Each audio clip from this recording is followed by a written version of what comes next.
really amazing thing for our senior citizens.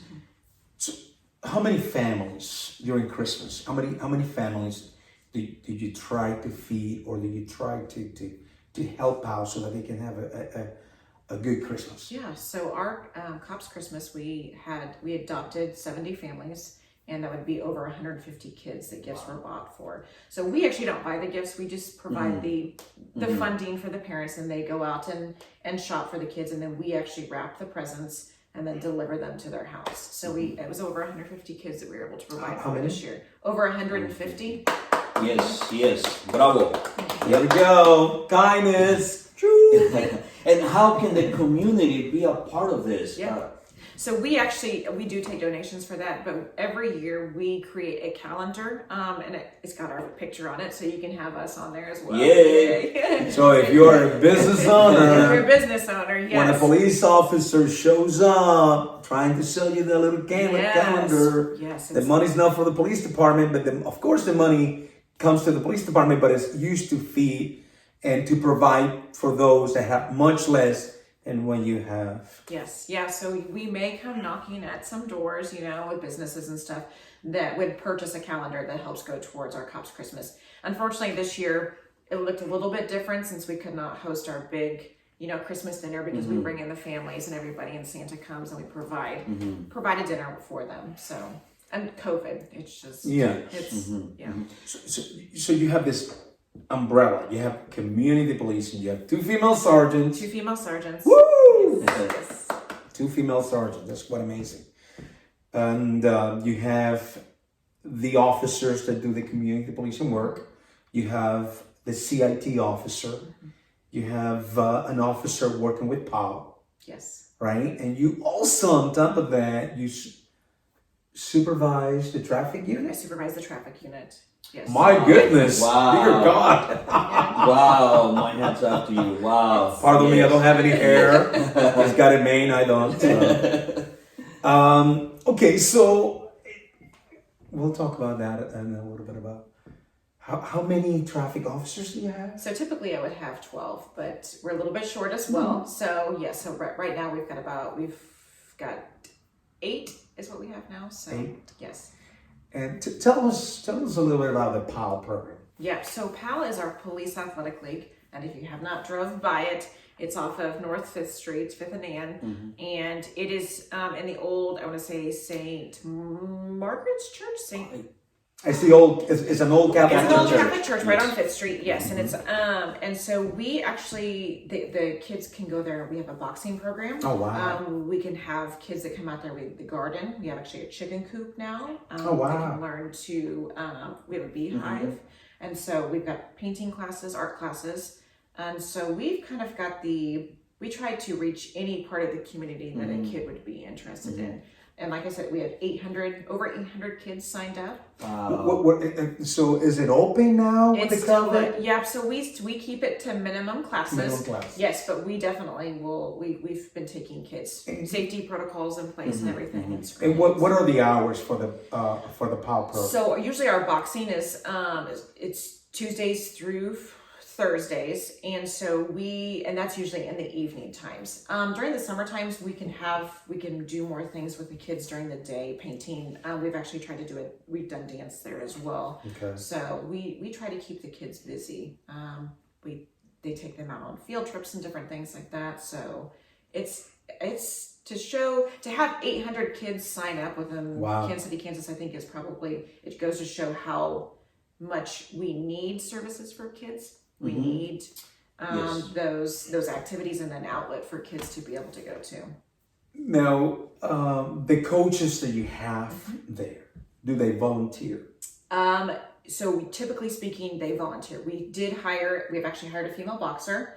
She is I want to say 2-time Olympian. Wow. Yes. Wow. Yep. So she just came on the staff, and so I think that she does a lot of our volunteers, a lot of our workers there volunteer. They volunteer a lot of their time. Yes. And you have one community policing officer under your umbrella. Actually, 2 in there now. 2. Yes. 2 in there now. 2 in there. Yes. Do they coach also? So they can help coach as well, and wow. Yes, and so you don't have to have any sort of knowledge of boxing, it's it's nice to have volunteers come in there and help as well. Because So, do you need volunteers? we are always looking for volunteers. Come on. Hello Yes. there. It's about Yes. time to get your 60 yearly hours. Remember the ones that you did not do back in high school?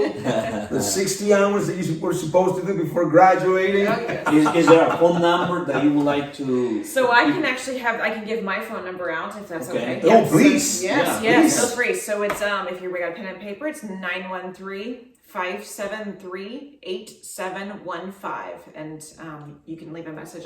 That's the direct extension to my desk. So feel free to call me with any issues, community problems, whatever it may be. Direction for Honeydew list? honeydew list. I have a honeydew list too, though. I don't know. Now, so there is also a general or generic number for community police. Well, so typically we do have that number, but I would prefer to have them give my Give you a number. call. Yes. Fantastic. Yes. Would you repeat that number Yes. one more time, Yes. please? It's 913-573-8715. I have another question. Yes. Community policing. You are still a police officer, right? Yes. What if a call comes in? Do you respond? You answer the call and go and address the situation, or do you have somebody else do it first, and then if they need backup, you guys assist like those units? So typically speaking, so my community policing officers, so they are in the field. Mm-hmm. Their typical hours are 10 a.m. to 6 p.m. If they are available to help out with a call, Mm-hmm. they're encouraged to do so. They're not the first ones usually Okay. dispatched to a call, Mm-hmm. but if they're available, and maybe for instance, if it's in their district, their area, sometimes it's good for them to respond to kind of hear what's going on in their area. So Okay. Would you say that you are more of a preventive yes, type of a unit? yes. Very proactive with the community. Yes. So, and there's calls for service where a typical officer does not have maybe the time, maybe it's a community, maybe it's a neighbor issue or something that maybe a long-term problem that, an officer cannot fix immediately on scene. That's stuff that we can handle because we do have the time and availability instead of an officer who has to, respond call to call. So we field in a lot of calls, a lot of community issues, codes issues.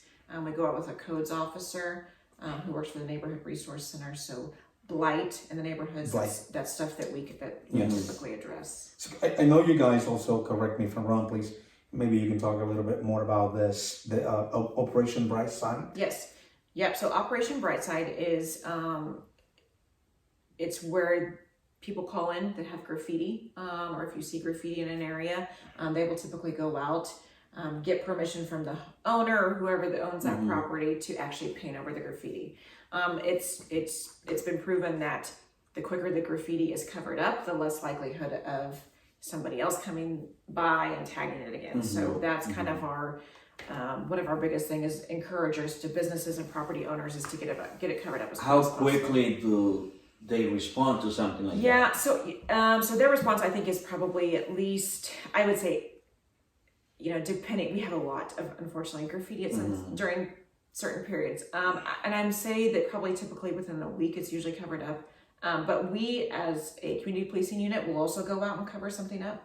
We do a lot of, if we see it on a house side of a business, and it may take, maybe it takes a couple of days to get something covered up. But if it's large and the community sees it, we've got paint buckets and we'll go out too. Awesome. How do you get the paint? Donations, yes. Donations. So anybody has any extra Yes. paint, maybe? Yes. Yep. I mean, we go out. We've painted KDOTs, the side of the highway, the pillars, and everything. The pillars, Yes. So, yeah, and unfortunately, we do see a lot of graffiti, and so one thing that we do encourage our community members and businesses is to cover it up. But that also means that if you see it, if you witness it, if you see something happen, call it in. I mean, we can't solve it by ourselves. That's right. We got to have the community be our eyes and ears. So now you've been in community policing, you've been the commander of community policing for how long now? It'll be 2 years. 2 years. Yes. And of course, my understanding, my knowledge of the police department tells me that every once in a while the administrators, the commanders get rotated. Yes. Yeah. So when you're beginning to adjust. Yes. Yeah. And the time frame just kind of varies. It kind of, they look at what the need is and where, depending on promotions or people retiring, there has to be movements that are made. So it kind of varies on how long a commander may stay in a position. Now, you mentioned that you graduated from K-State. Yes. You have a bachelor's degree, yes. a double bachelor, correct? Well, so it was an emphasis. So yes, but I do have a master's degree. You have a master's? I was going to ask you about that. Yeah. So I just finished in December with my master's of, yeah. Good job. There you go. Pat myself on the back because that was long. No, so your master is in? It's organizational leadership. Okay. So based on that, how important is it to continue your education as a police officer? I don't think that you can ever stop growing and learning about not only your community, but just in general. Mm-hmm. Even after I finished my master's, I'm like, okay, well, what's next? What degree am I going to go now? And my husband's looking at me like, you're absolutely crazy. But, it's that wanting to grow and wanting to further myself and make myself, not only a better person, but a better officer, having a better understanding of, I think knowledge is power. Absolutely, 100%. Amen to that. Yeah. Now, are you the only police officer in your family? My uncle was a police officer for Wichita. Oh, wow. Yes, but I am the only police officer in my family. In your family? Yes. Oh, yes. wow. Yeah, so. That's amazing. I Would it be surprised if I told you that I used to be like a pageant queen and stuff like that? Well, so I know I don't know if I'm allowed to speak about this, but I've seen your fitness competition. I do, and I work out 6-7 days a week, and I lift. I need to work out myself. Hey, don't talk it in.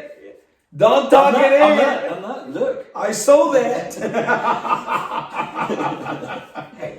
Okay, so how important it is for you to work out? I wanted to get that. Of course, I wanted to get also personal with you a little bit, if you don't mind. How important is it for you to work out? And I think somebody, specifically in our line of work, it's important to be, I think, physically fit. Not only physically fit, but mentally fit. And for me, it's a lot about showing my kids and specifically my daughter that, you are capable as anybody else. But it's also important that you go out and you stay physically active and you stay, you keep educating yourself and that desire to always further yourself. So I think that's probably my biggest thing. Would you say that that exercise and weight training, cardio training, anaerobic training that you do, would you say that that is also an outlet? Oh, most definitely. It is the biggest stress reliever, I think. I get up at 4 a.m. every morning. 4 a.m. in the morning! Wow. Hello there! No excuses. No excuses. Like David Goggins says. You don't know what that is? Let me know. I'll let you know who David Goggins is. So you get up at 4:30 in the morning? 4. 4 o'clock in the morning? 4 o'clock in the morning. Oh my Lord! Yeah.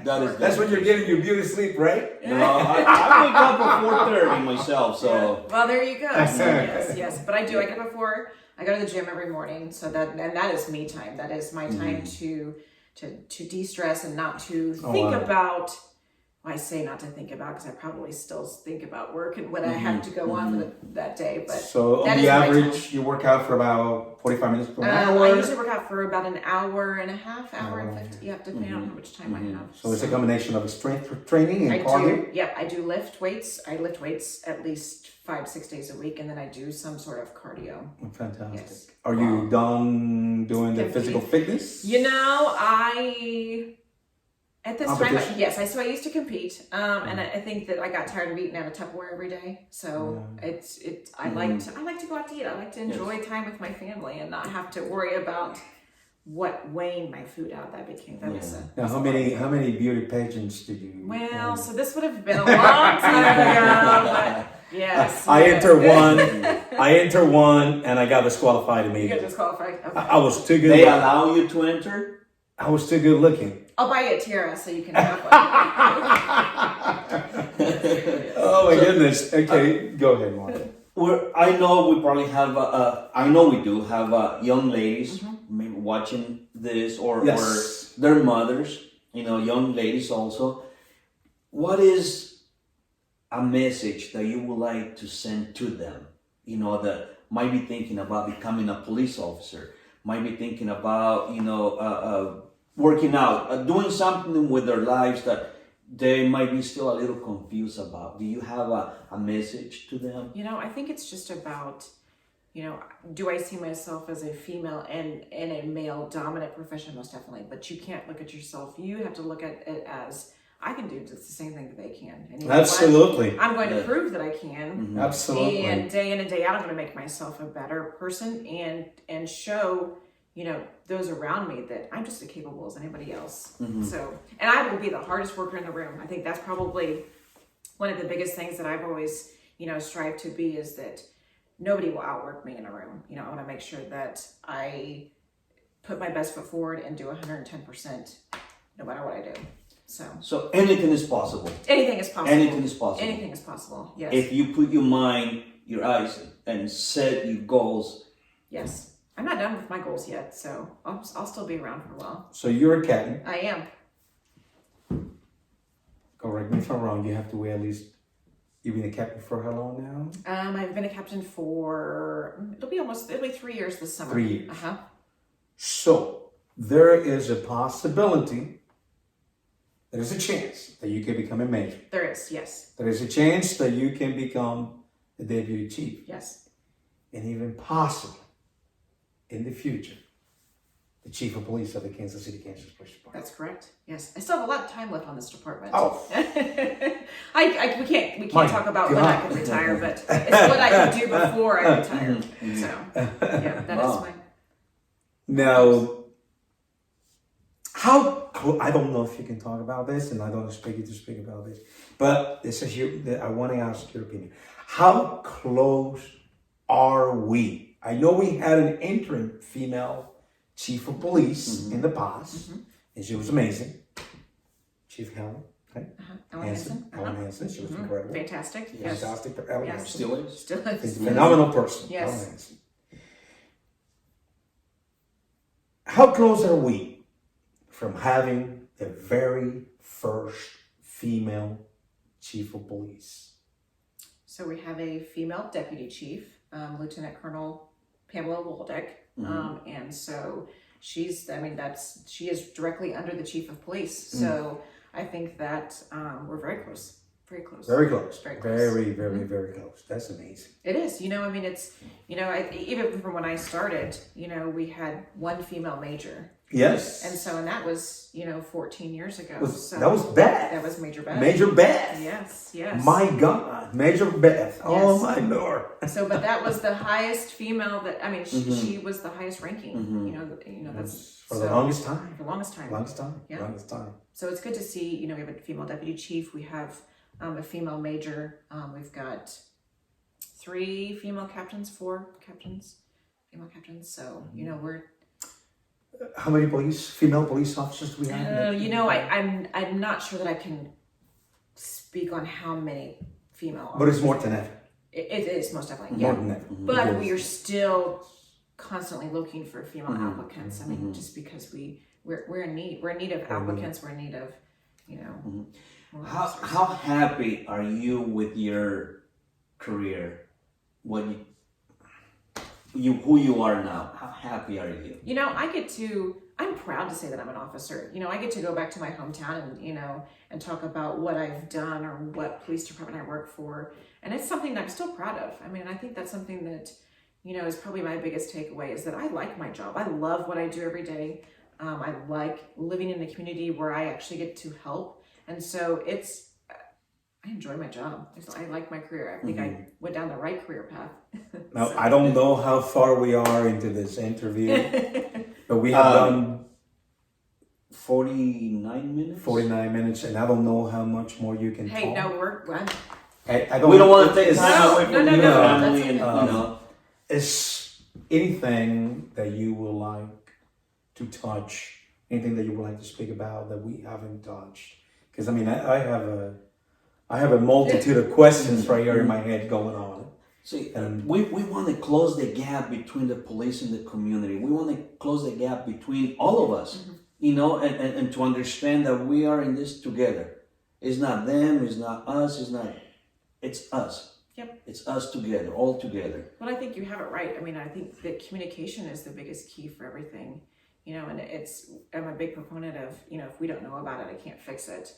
But also it's about, you know, what our community expects from us. I mean, because we are servants of our public, we are servants of the community. And so for us to understand what's expected and wanted of us, I think that's where the big communication piece starts. And so, you know, we encourage our community groups and our community members to have those conversations and those dialogues with us. You know, invite us to a community meeting, a community group, and let us, you know, interact, ask us questions, ask us what we do, ask us what we're about. And I think that's probably one of the biggest, you know, wants out of our police department, that we just want to have that open dialogue. Now, as of 2019, Kansas City, Kansas had a population of close to 155,000 people and 320 police officers. Currently, yes. It seems like the numbers since I've retired for the police department 2 years ago now, the numbers have dwindled. Of course, you know, probably many reasons for that.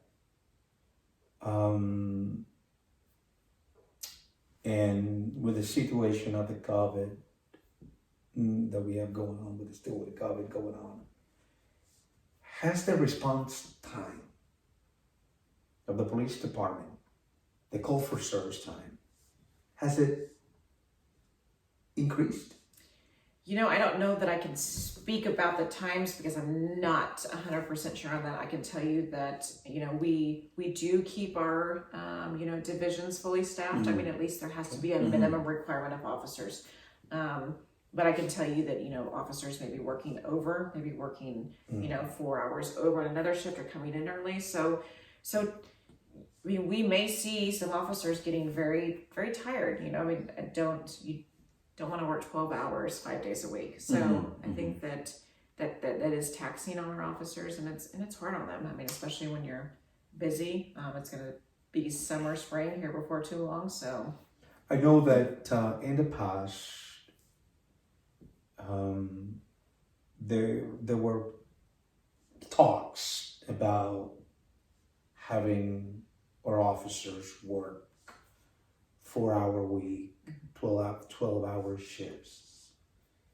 Is that something that could happen in the future? I know there has been talks, and I know that we had actually looked at that at some point in time. I don't know that we have the manpower to make that fully operational, but I know that has been discussed in the past. So.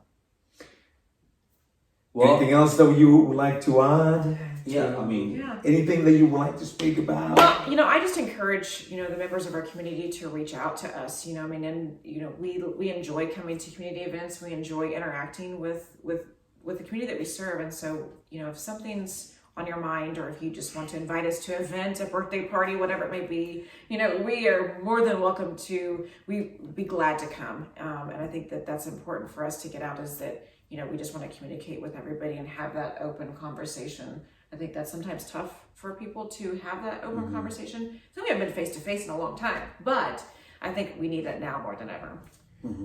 Yeah. What a great honor. What a great experience. Thank you for really accepting the invitation and coming to share with our community, our people here in Wyandotte County. Our very, very, very first guest. Hey, I'm honored. Thank you. Oh my Lord, we are so honored. Well, thank you. We're gonna give you a great round of applause. No special effects. This is reality right here. Okay. And there's so much, and let's keep the communication going. Don't stop. Let's ask questions. Let's find out why, when, how, who. You know, this doesn't stop here. You know, and we hope everybody has an amazing week. Stay positive. Look forward. Don't look back. Okay. Keep your goals inside and move forward. Stay positive. And thank you again. Thank you, and stay you. safe. Thank Stay you. safe. Thank you. Thank you so much. Woo! We made Good to it. go. Boom. Okay. Thank you. No, thank you. We appreciate your time so much. Yes, it was great. It's